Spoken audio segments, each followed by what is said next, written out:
sense out of the debate. If she could squeeze those words in, corruption, Washington, D.C., she did. She went for the gold with that one.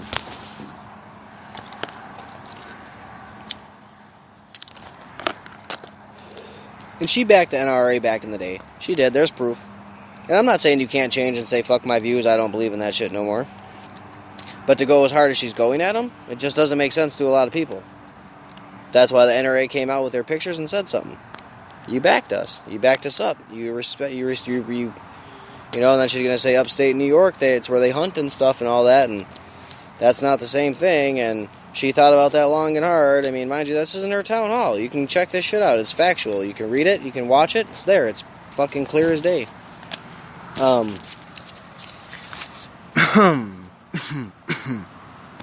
Oof. Okay. So, I'm just jumping through my notes, giving the best possible things I think. And I got a timestamp. And they had asked Bernie if basically, this is what Rachel Maddow asked. If Roe v. Wade is overturned before his potential presidency, what would he do to preserve Roe v. Wade or abortions? Now, mind you, he rambled on for a solid minute and a half before he actually answered the question. So then Rachel Maddow gave him the fucking extra chance to do it. And this is what he said. He goes, he believes that a woman has control over her body. That is a constitutional right. And that he is going to defend Roe v. Wade, and promises that any Justice Supreme Court person that doesn't support Roe v. Wade, he would never nominate. Now that's at 1 hour, 45 minutes, and 25 seconds. That's a timestamp. You can check it out. That's what he says. Now, I don't personally believe that should stop him from being able to give somebody a nomination, but he does. And basically, that was one of his answers. And then Rachel Maddow gave him third chance to answer again. Now, it might not have been third chance, it might have been second, I might be missing out, but it seemed like third chance to me. And she asked him outright, if Roe is gone, what would you do to as president to preserve abortion? And his answer was, Medicare for all, guarantee any woman can have an abortion. He literally brought it back to socialism. That man made a full circle socialism. Fucking insane. And then Gillibrand, during the actual abortion brought up corruption during it. Again, like I said, they're sticking to certain key points and going to keep jabbing it in there to see where they can go with it. And like another big one is like they gave them 2 words. They wanted 2 words on what their campaign's gonna run on. Now, mind you, they gave word salads out the ass. Every chance that they could get, they gave a fucking word salad. Not that it's a problem, but that's what they did. And I'm gonna go over each one of them because the shit was hilarious. So they started with Eric Swalwell with he said gun violence. Sanders had a word salad. I didn't write it all down because it was a word salad. So then Biden said he would do climate change. He stuck to that after he had a word salad. Yang said $1,000, freedom, boom. $1,000 dividend a month. That's what he stuck to, and then he stuck to China, big tech, something like that.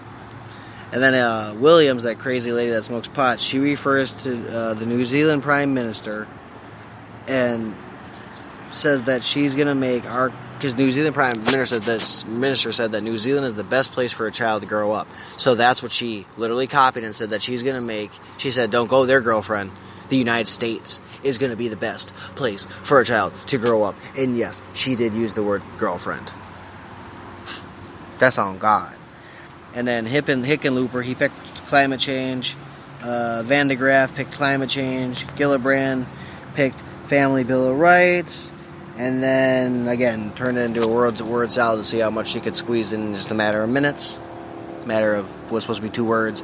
And then Buttigieg said that he would fix the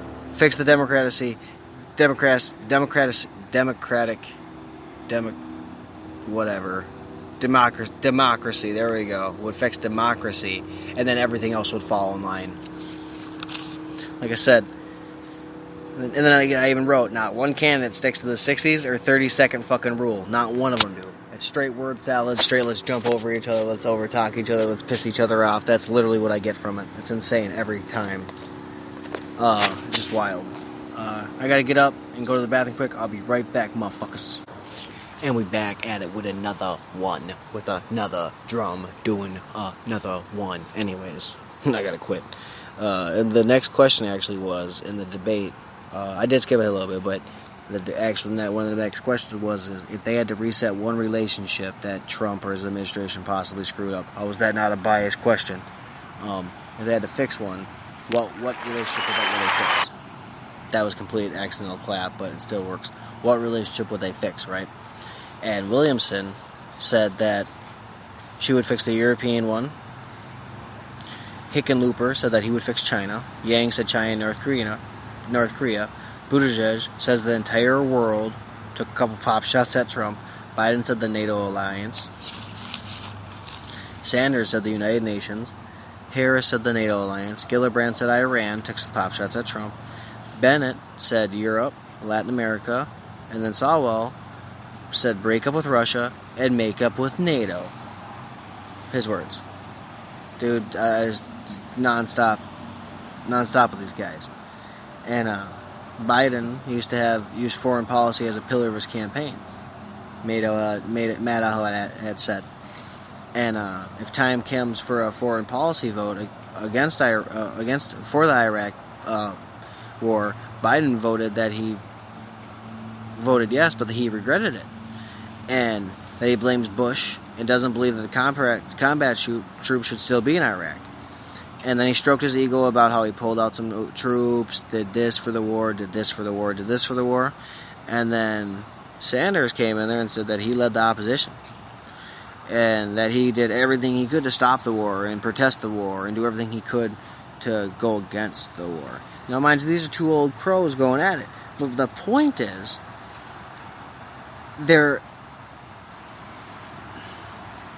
it's like they're trying to one-up each other. And I know that's what they're supposed to do, but it's clearly they're trying to one-up each other. And it's kind of a sad one-upmanship because it doesn't really make a whole lot of sense.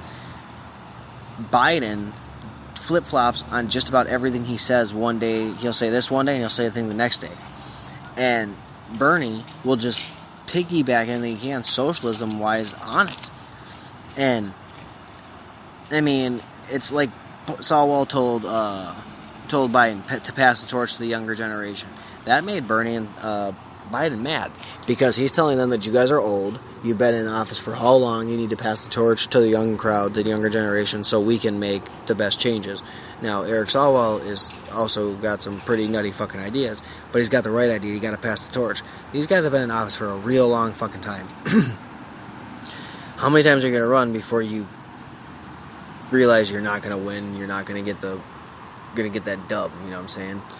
And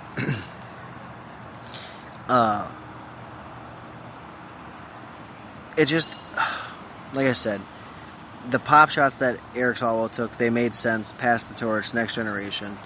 It worked. It worked out for what he needed, and it worked out for the argument, period. And so now we're going to get to their final statements, their closing moments, whatever you want to call it.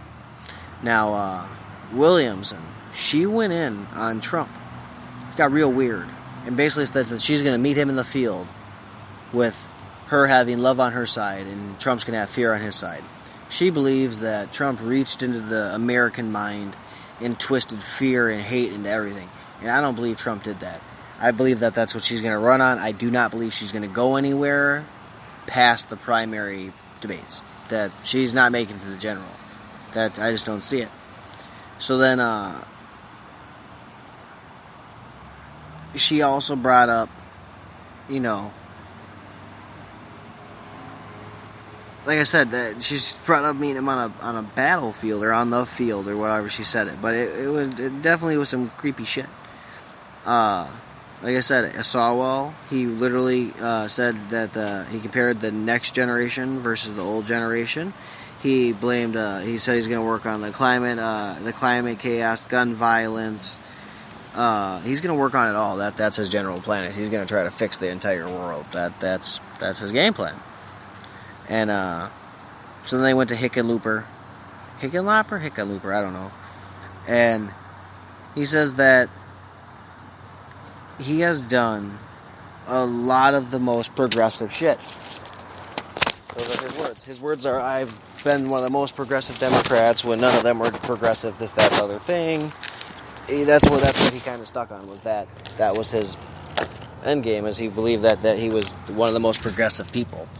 And I'm not saying he wasn't. I've never really followed his shit. But then again, I mean, he went in. I can't knock the guy. He went in. And Hickenlooper also, I mean, he bragged about how they passed the marijuana bill, how they passed the abortion bill. And so he's literally sticking out there that he's the most progressive because of the bills he's passed. I'm not saying he's not the most progressive, but then again, I'm not going to give you props for passing one bill and then passing another bill. You know, you're doing what you think is best. That's not what I think is best. And I don't have to. Why? Because it's America. So then Gillibrand, she said that she said women's rights are under fire by Trump and his administration. And then she stressed then she said that she stood up to Trump the most. Out of any Senate member, that she stood up to Trump the most. I'm not saying that's true. I'm not saying that's wrong, because I've never really seen her stand up to Trump. But what I do know is she threw a whole lot of motherfucking jabs real quick. That's seemingly what she did. If she wasn't throwing jabs, she was just trying to pitch that the government is corrupt in Washington, D.C., and that's really what we need to change. And then Yang, he says that he can beat Trump. And then he's the candidate who can defeat Trump, because he's got that $1,000 thing a month for everybody that's over 18 years old. Now, I'm not saying that a lot of people ain't going to be fucking happy about that, but you're going to have a lot of people that ain't never going to do shit in their life because they get that money. That's facts. You're going to have people, adults, move 20 into a house, so then every month they all end up with 20,000 fucking between them, and they can go buy whatever the fuck they need when they need. That's what's going to happen, dude. I already foresee that shit happening tenfold. So then Kamala Harris, man, of course, in her final statement, she's got to bring up how she gets the chance, she's going to prosecute Trump. And says that she has what's called a 3 a.m. agenda. I'm not going to get into that whole fucking thing, because that was a word salad and a half, but her wanting to prosecute Trump, that's not new. She said that she's going to do everything she can to prosecute him. It's not new to me. Do I think it's going to work? No, I don't. But she's going to definitely try. And then Buttigieg talked about his wartime and his gay marriage and how it was only one vote that it was able to pass. And then he brought up climate change and racial equality. And he was talking about he's going to end the endless wars. So, I mean, he kind of came in hard swing with his final fucking thoughts. A little bit, at least. I'll give him props on that. Not that I completely agree with it, but I give him props for coming out swinging. And then Sanders, everyone's good old fucking Uncle Bernie. Fucking nutcase. Like I said, he thinks that, his quote says, I think everyone thinks that there are good people up here, and there are good ideas. No. Now, some people do, but not this motherfucker right here doesn't. No. I don't think most conservatives or Republicans actually do. I don't think independents or liberals thought that was a good fucking win for any of them, to be brutally fucking honest. And then Sanders brought up the 1% and the student loan debt and the stagnant wages and claimed that nothing's going to change unless that we take on Wall Street, Big Pharma, the military-industrial complex. Basically, unless nothing's going to change unless we make it fucking a socialism state or a fucking communist state. That's basically what the fuck he thinks. And then it went on to Biden. Biden said that he believes that Trump is aligned with people that are racist, and he believes that he used the Charlottesville thing where he aligned normal people with fucking racism and white supremacy, and says that fucking Trump embraced dictators, that he's going to restore the middle class and unite the United States. That's what Biden believes he's going to do. I don't believe Biden's going to go fucking anywhere with it at all. Period. Period.